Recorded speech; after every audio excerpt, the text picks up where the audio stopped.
ఇక్కడికి ఎప్పుడు వచ్చావు? ఆయన ఇక్కడే ఉంటున్నారు. ముందుగా తెలుసుంటే పెళ్లికి వచ్చి ఉండేవాడిని. పెళ్లి చేసుకుంటానని ముందుగా నేను అనుకోలేదు. వివరాలన్నీ మహర్షి గారు రాశారు.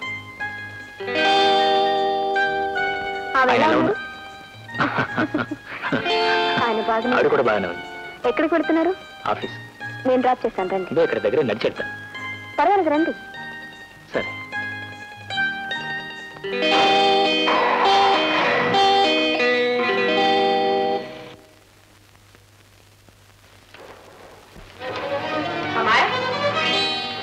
ఓసారి లోపలికి రా.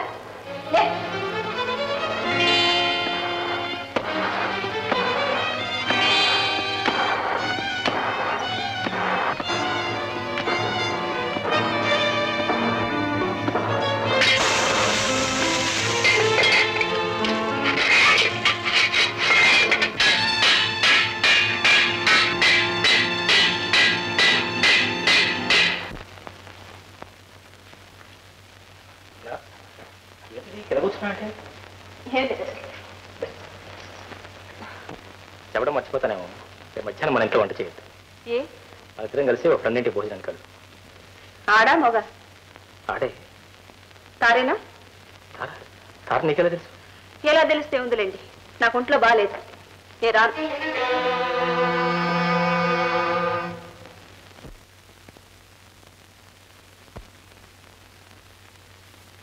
ఇవి మీ కూరలు, ఇది మీ కూర. అదేమిటి? బెండకాయ, దోసకాయ, వంకాయ ఇలా కొన్ని ఉన్నాయి. అవి ఆయన తినరు. అదేం లేదండి, ఈ మధ్య అన్ని తినేస్తున్నాను. అదేమిటి? ఏం చేయను, అరుణ్కి ఆ కూరలు అంటే చాలా ఇష్టం. ఇక ఆవిడ ఇష్టానికి ఒక కూర, నా ఇష్టానికి ఒక కూర అయితే తట్టలో సంసారం బుట్టలోకి వస్తుంది. ఏమంటారు? కరెక్ట్ అంటారు. తార మీ గురించి చెప్తుంటే నిజంగా ఈ రోజుల్లో ఇటువంటి పెళ్లిళ్ళు ఎవరు చేసుకుంటారా అనుకున్నారు. చేసుకోవటమే కాకుండా ఆమె కోసం మీరు చేస్తున్నది రియల్లీ వండర్ఫుల్.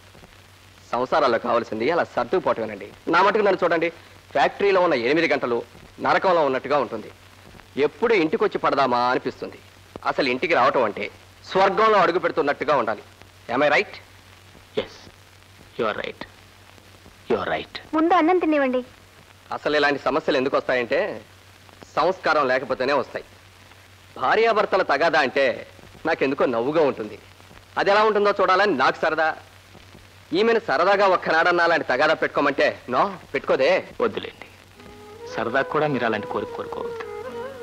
నరకం అనేది ఎక్కడైనా ఉంది అంటే అది అందులోనే ఉంది. మనసులో అతకిన భార్యాభర్తలు ఎప్పటికీ కలవని రైలు పట్టాలాంటి వారు. అవి ఎప్పుడు ఎంత దూరమైనా కలిసే ప్రయాణం చేస్తాయి, కలిసే రైలు బరువంతా మోస్తాయి. కానీ ఎప్పటికీ కలవు, ఎప్పటికీ కలవు. ఏమండి, ఇక్కడ భాస్కర్ గారిని ఒక ఆయన. ఎవరు కావాలండి? భాస్కర్ గారు మీ ఇంటి కోసం వెతుకుతుంటే మీరే దొరికారు. అదృష్టవంతులకే అలాగే దొరుకుతారు. రండి, ఇదే మా ఇల్లు. అవును, ఆయన రాలేదే?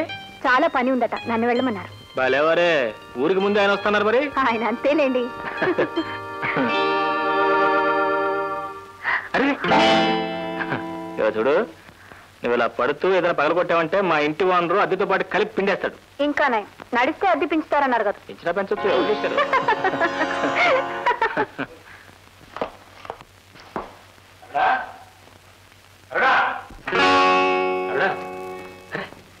ఏంటి, ఏమైంది? ఒంట్లో బాగాలేదు. ఏ ప్రతిదానికి కారణాలు ఉండవు. సరే, తారొచ్చింది. ఏం చేయమంటారు? ఎదురండి మాలేయమంటారా? ఆవిడ వారిట్లో కూర్చోబెట్టి మన ఇద్దరు కీచులాడుకుంటే ఆవిడ వింటే మళ్ళీ ఇంటికి రాదు, మిమ్మల్ని ఆ ఇంటికి రానివ్వదు. అక్క ఏమిటి, పడుకున్నారేమిటి? ఏం లేదు, పొద్దు నుంచి ఒకటే తలనొప్పి. తారొచ్చింది. తార, నమస్కారం. నమస్కారం. మరి కాఫీ పెట్టవు? నిదా నిదా. ఏం లేదు, తలనొప్పి వచ్చినప్పుడు చికాగ్గా ఉంటుంది. తారా, ఇది మా బెడ్రూమ్. బాగుంది కదా? బాగుంది. పోతే మా అమ్మాయి. అవును, నీకు తెలుసు కదా, మీ ఇంటికి వచ్చాగా. మీ ఇద్దరు మాట్లాడతామని వస్తానా?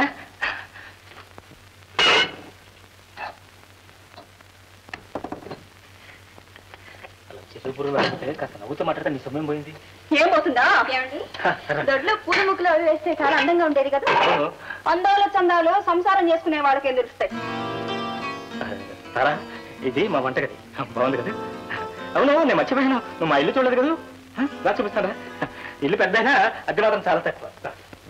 నేను వెళ్ళొస్తానండి. అప్పుడేనా? చూడాలని వచ్చాను. చూశానుగా, పెడతాను. కూర్చోతారా? మీ అక్క ఏమనుకుంటుంది? అదే అర్థం కావడం లేదు.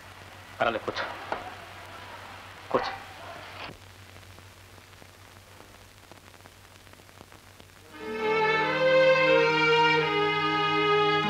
అరే అప్పుడే చేసేవే.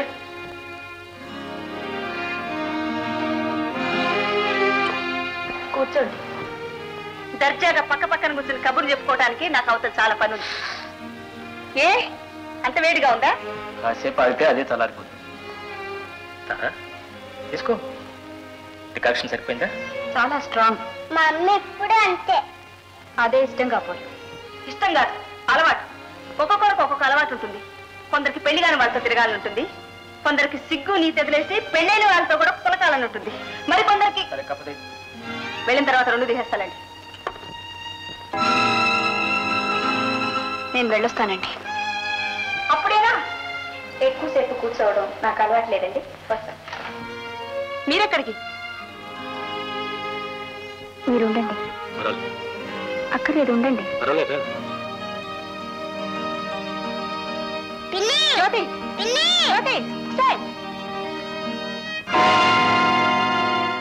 మీరు చేసిన త్యాగానికి నేను ఊహించుకున్న మనిషి వేరు కావచ్చు, కానీ ఊహలు నిజాలు కావు తారా. మనిషి నిజంలో బ్రతుకుతాడు, ఊహల్లో జీవిస్తాడు. ఆవిడకు బహుశా నా మీద అనుమానం ఉందో ఏమో. అంతా నీ భర్తలాగానే ఉంటారా తారా? నిన్న ఆయన ఏమన్నారు? ఏమంటారు? ఒక మంచి స్నేహితుడిని పరిచయం చేసినందుకు అభినందించారు. ఆయనకు నా గురించి పూర్తిగా తెలుసా? మన స్నేహం గురించి కూడా తెలుసు. పెళ్లికి ముందు అన్నీ చెప్పాను. మీరు ఏ పరిస్థితిలో ఆమెను పెళ్లి చేసుకున్నారో కూడా చెప్పాను. ఏమన్నారు? మిమ్మల్ని అభినందించారు, నన్ను అభిమానించారు. అన్నీ తెలిసి ఆయన నన్నంత గౌరవించారు. ఏమీ తెలియకుండానే ఇవి నిన్నింత అవమానించింది. అవమానించలేదు, ఏమీ తెలియదు కనుకనే అనుమానించింది. ఆమె గురించి తెలిసి ఉంటే మిమ్మల్ని పిలిచి ఉండేదాన్ని కాదు, నేను ఇక్కడికి వచ్చి ఉండేదాన్ని కాదు, మీ మనసు బాధ పెట్టి ఉండేదాన్ని కాదు. నా కారణంగా మీ సంసారంలో కలతలు రాకూడదు. అందుకే ఇంకెప్పుడు మీకు కనిపించను. తారా, నేను వెళ్ళొస్తాను. ఇప్పటికే ఆమె ఏవేవో ఊహించుకుంటుండొచ్చు. మీరు వెళ్ళండి. వస్తాను. పాపా, ఎక్కడ పిలుస్తుంటే పోయావుగా? దాని కొంగు పట్టిన దాన్ని నడకాలే పోయావుగా? ఇంకెవరున్నారు కొట్టడానికి? ఎవరి మీద ఉన్న కోపాన్ని దాని మీద చూపించడం మంచిది కాదు. మంచి చెడ్డ గురించి మీరు నాకు చెప్తున్నారా? అవు, నేనే చెప్తున్నా. భగవంతుడు నీకు అరవడానికి నోరిచ్చాడు కానీ ఆలోచించడానికి బుర్రవాడే. ఎంతసేపు ఎదురు వాళ్ళని అనుమానించడం అవమానించడం తప్ప నీకేం తెలుసు? ఈ గొడవంత కారణం గురించేగా. ఏ ఒక మగాడి స్నేహితురాలు ఉండకూడదా? ఆ మన ఇంటికి రాకూడదా? అంటే మాట్లాడకూడదు. దాంతో కొనకూడదా? దాంతో తినకూడదా? స్నేహితురాలు, స్నేహితురాలు, ప్రియురాలు. ఒకప్పుడు పెళ్లి చేసుకుంటా ఉన్న ప్రేమ కదా. ఏమండి, ఇంకా ఎంతకాలం ఇలా మోసం చేస్తారు? నాకు అన్ని తెలియవనుకున్నారా? నా మాటలే మీకు తెలుస్తున్నాయి, కానీ మీ చేతలు మీ రాతలు నాకు తెలియవనుకున్నారా? ఏమిటి ఏమిటండి ఏమిటి అన్ని? మీ ప్రియురాలు మీకు ప్రేమతో రాసిన లేఖ కాదు, దానికోసం నడుస్తూ రాసిన డైరీలో దాని పెళ్లి కోసం ఆ సన్యాసి రాసిన ఉత్తరం కదా. అయితే ఆ ఉత్తరాలన్నీ చదివామన్నమాట. ఏ చదివానని బాధగా ఉందా? గుట్టు బయటపడిపోయిందని కంగారుగా ఉందా? ఒకరి ఉత్తరాలు డైరీలు చదవటం ఎంత కుసంస్కారం నీకు తెలుసా? అబ్బో, సంస్కారం. పెళ్ళాం బిడ్డలు పెట్టుకుని దేనికో ప్రేమ లేఖ రాయటం సంస్కారం, అది చదవటం కుసంస్కారం. పెద్ద పెద్ద మాటలు మాట్లాడితే పెద్దవాళ్ళైపోరండి. మనసు పెద్దదై ఉండాలి, చేతలు పెద్దదై ఉండాలి.